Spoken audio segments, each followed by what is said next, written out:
ครับพี่น้องมันนี่พามายามเบ็ดกันครับรอบแรกไม่ได้สิมานรัวมานครับผมติดตามนะครับเด้อ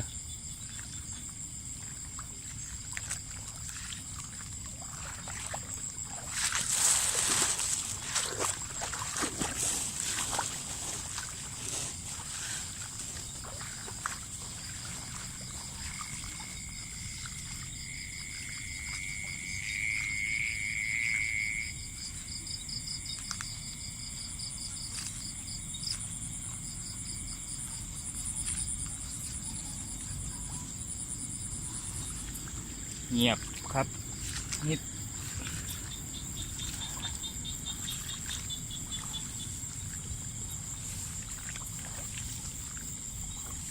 เดี๋ยวจะตัววะเนาะครับพี่น้องมิดไปเนาะ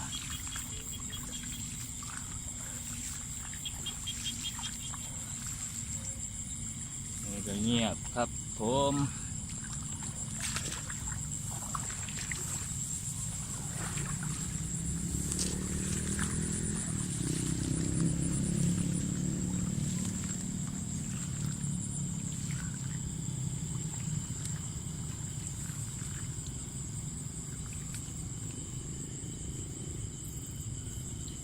อ้าวหลุดแล้วครับพี่น้องเอ้ยอับเสียบเงียก่อนครับ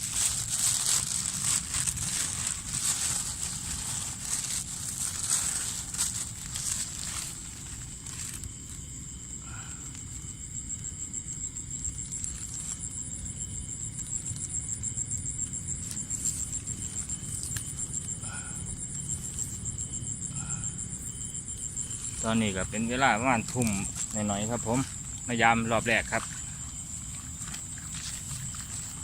เกลือปลามันก็กินเด็กในจังน้อยครับ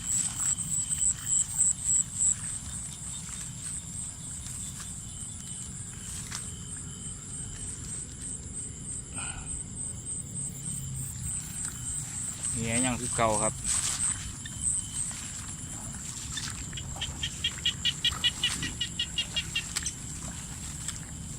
นี่ก็เงี้ยยังครับ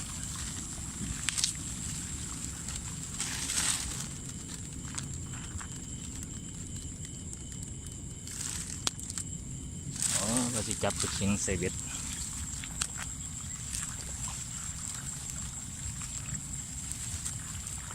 นี่ก็เป็นตะหมานเด้เนาะครับพี่น้องเลยคือมีซีดีเด้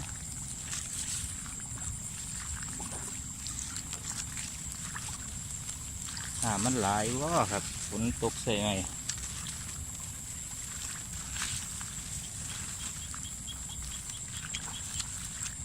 นิดครับ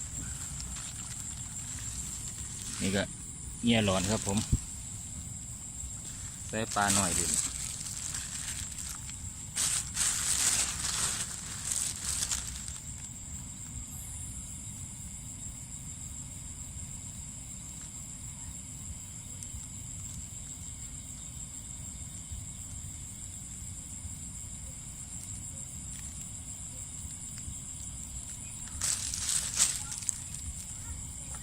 แล้วผู้เดียวก็ถือกล่องลำบากแน่เลยครับ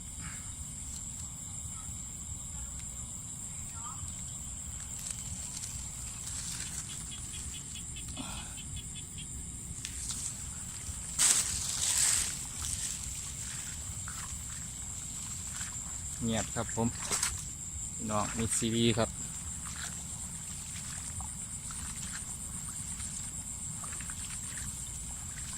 รอบนี้ประมาณอาจจะมารอบที่สองเลยครับผมรอนดีครับปลาหน่อยเล่นว้า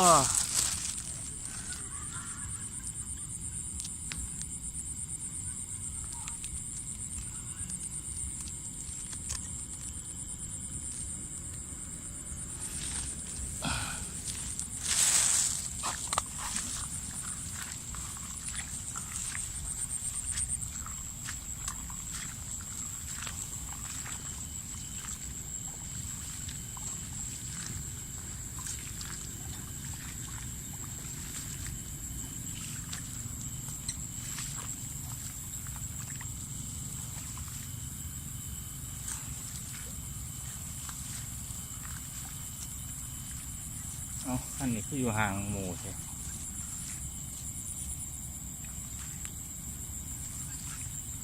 มันสุดหรือวะ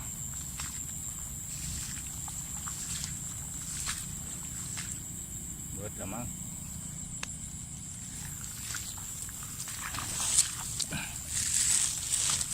อันนี้ก็ฝากกดติดตามให้ด้วยครับผมเป็นกำลังใจให้คนบ้านเฮาครับผมหาอยู่หากินครับตามวิถีชีวิตคนบ้านนอกขอกหน้าครับตามวิถีอีสานเฮาครับผมหลังจากการจากงานมาเฮาก็มาหาอยู่หากินนะครับเนาะนี่มือมานมือบ่มานครับผม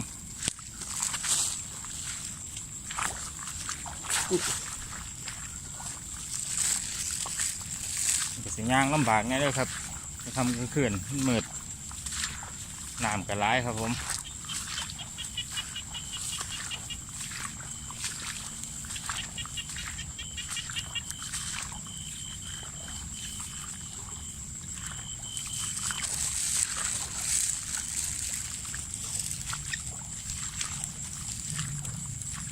บ่หมานอ๋อครับมายามไว้ฝดบ่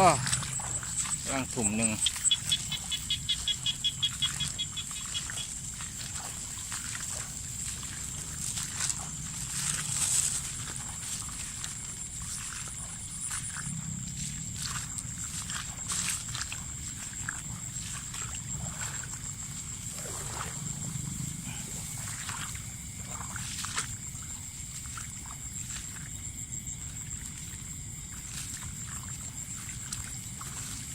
เนี่ยยังคือเก่ามีซีรีส์เนาะครับพี่น้องเลยเนี่ยยังคือเก่า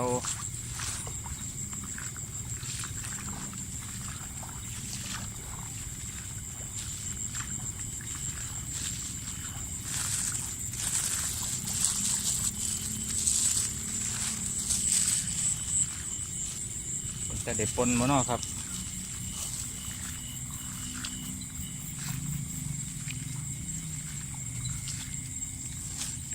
เนี่ยยังคือเก่า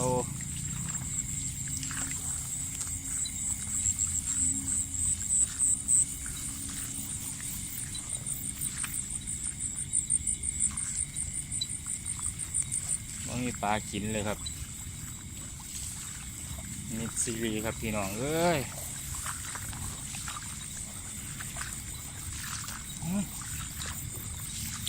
เอาละครับพี่น้องมาแล้วครับเบ็ดที่หยุบอยู่ครับบัดนี้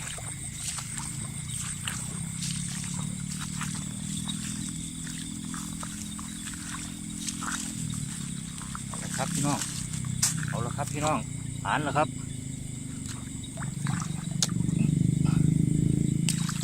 เอาละครับเอาละครับพี่น้องหมานแล้วครับตัวแรกแหกหมานครับผมเดี๋ยวผมปลดปลาก็ได้ครับบัดนี้ครับใส่กำลังงามครับผม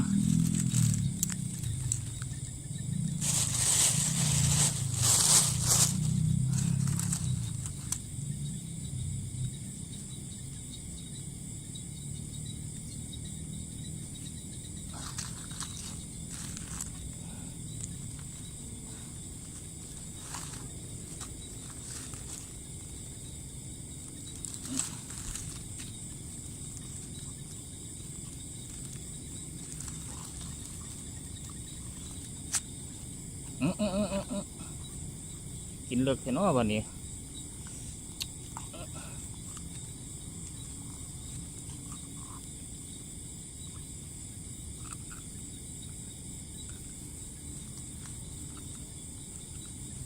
ครับปลดปลาก่อนครับผมโอ้ยโอ้ยโอ้ย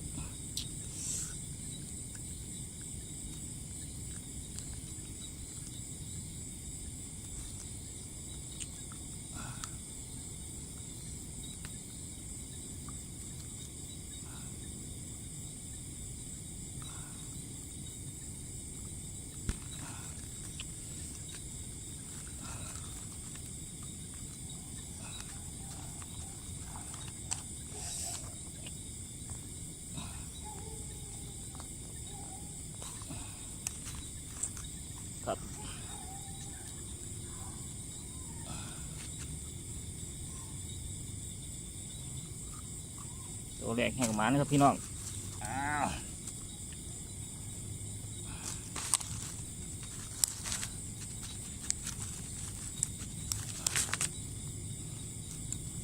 ขากล่องแล้วมาครับผม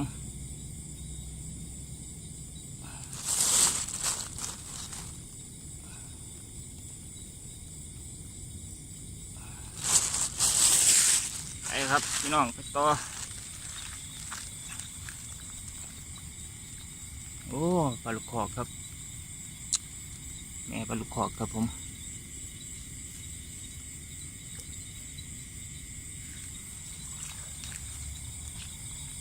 ครับพี่น้องไปต่อครับ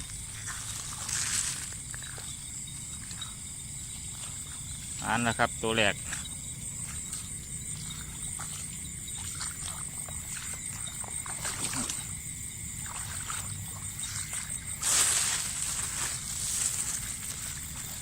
ซื้อลำบากนี่แหละครับผมมาคนเดียว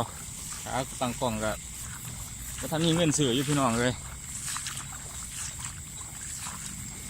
พี่น้องกดติดตามกดไลค์กดแชร์นะครับ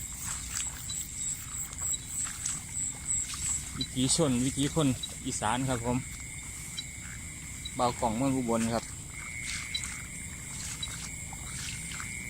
นี่อยู่คือเก่าครับผมโอ้ปลาครับปลาแลนครับผม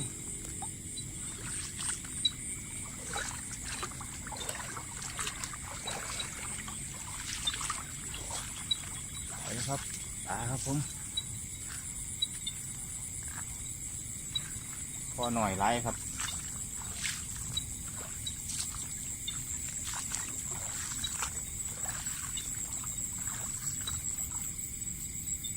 อย่างเงี้ยอย่างคือเก่าครับ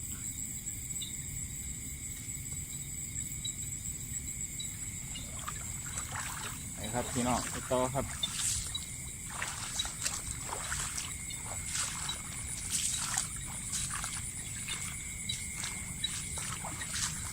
ฝากติดตามด้วยครับผมส่งเฮ็ดคลิปไหมครับดีบูดียังไงกะกราบขออภัยพี่น้องเข้าไอ้ลงหนาด้วยครับเด้อ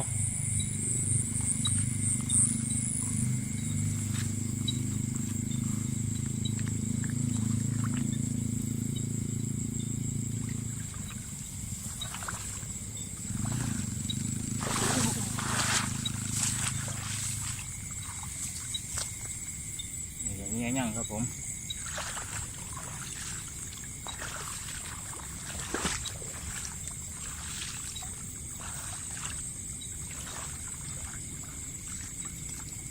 นี่อย่างเงี้ยยังครับ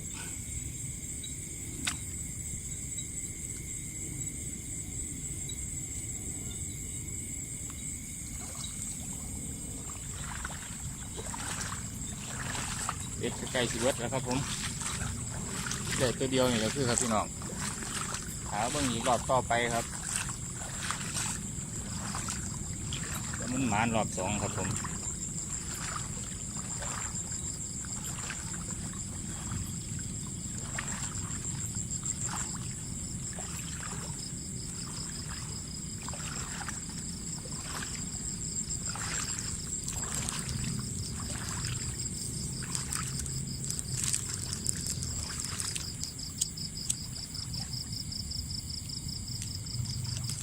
น้ำมันหลายหดครับ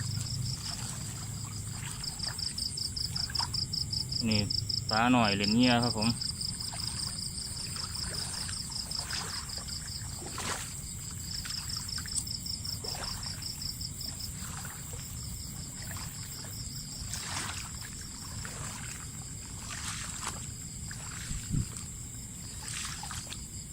เอาเลยครับตัวที่สองครับผมพอหน่อยครับผม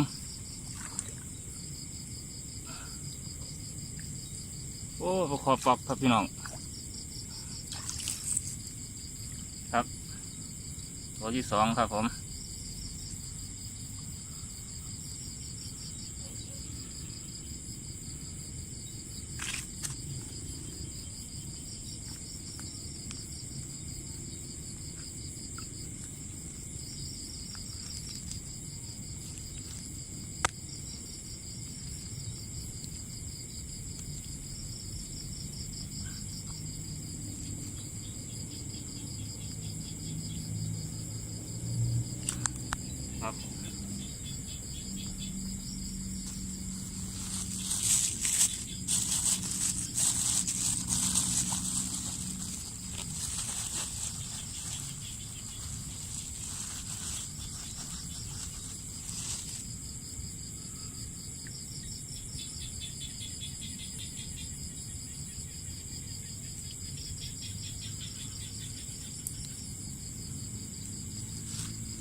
2พอหน่อยครับพอซอก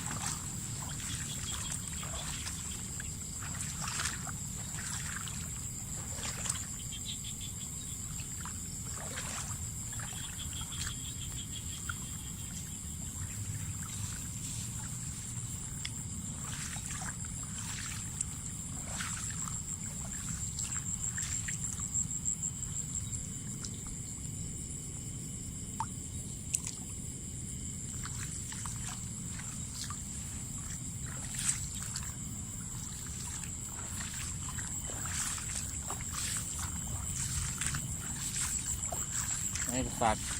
ติดตามให้ด้วยครับผมส่องวิธีชนวิธีคนอีสานครับผมของอุบลครับคนหาเสาจริงครับครับผมนี่เฮียย่างครับผม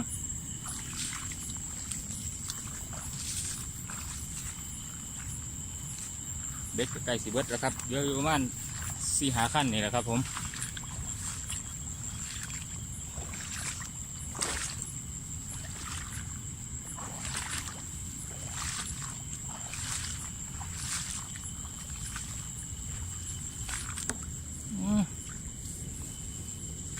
หมกจุกน้อพี่น้องวันนี้โอ้ยหลุดแล้วครับน้องเอ้ยหลุดครับผม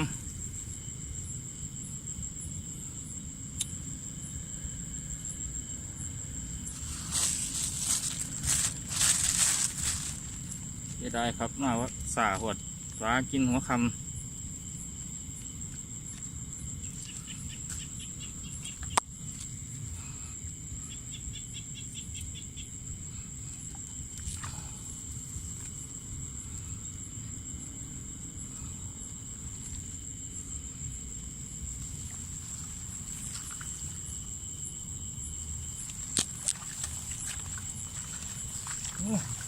เอาอยู่แล้วครับพี่น้องหานแล้วครับผมเอาละครับ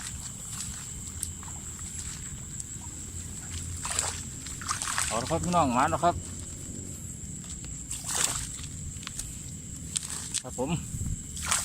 ตัวที่3ครับใส่ตัวงามๆครับพี่น้อง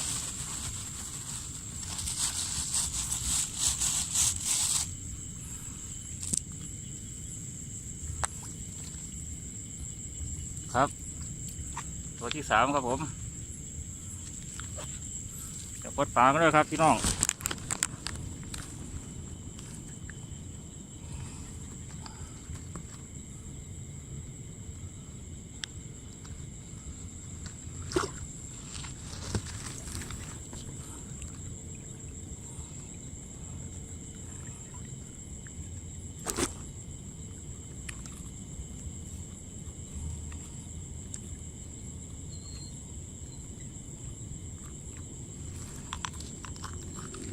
ครับ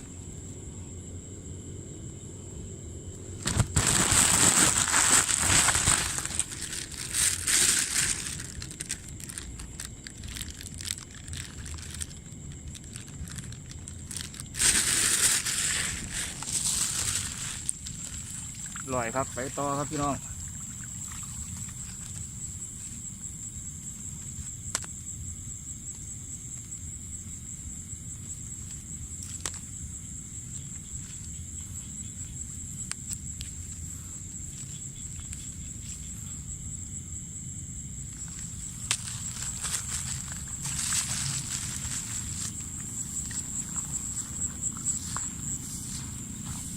หมานครับผมมันหมานครับผม3ตัวแล้วครับพี่น้อง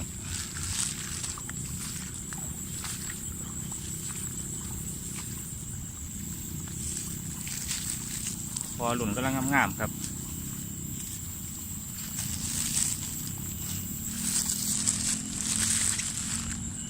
ครับ3ตัว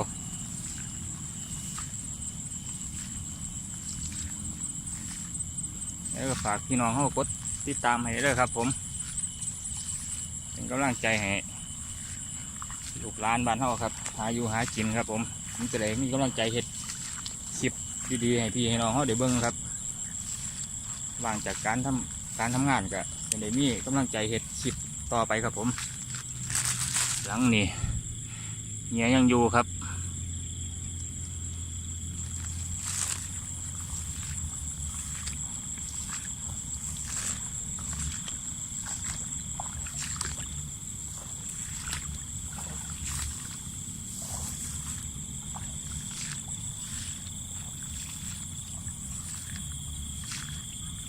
นี่เงี้ยยังอยู่คือเก่าครับ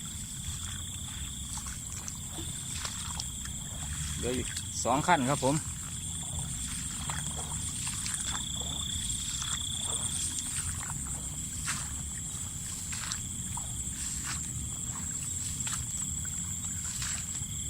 นี่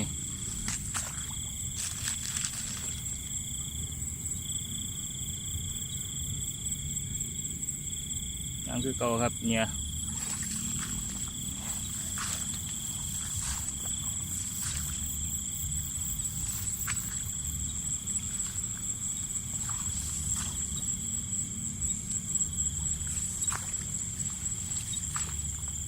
เบิดแล้วครับเบ็ด3 ตัวครับผมรอบแรก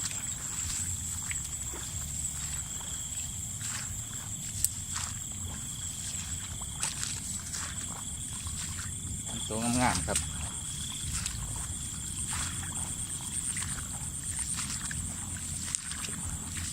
เบ็ด28 ขั้นครับผมแล้วก็